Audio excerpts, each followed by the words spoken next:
bawat buhay mahalaga. Nalulungkot tayo sa makabilang buhay dahil sa food.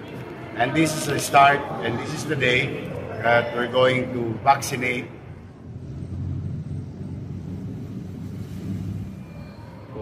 kung pwede sa ating mga barangay. Ay tulungan na natin alisin ito, baka ito naman ang susunod na maging problema natin o yung dengue problem. But for now, we must continue and pursue declogging our drainage system.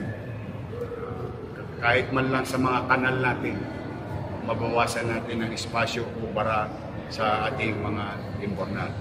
The same manner, we are facing another challenges, yung after effect. Then, leptospirosis infected patient is terrible.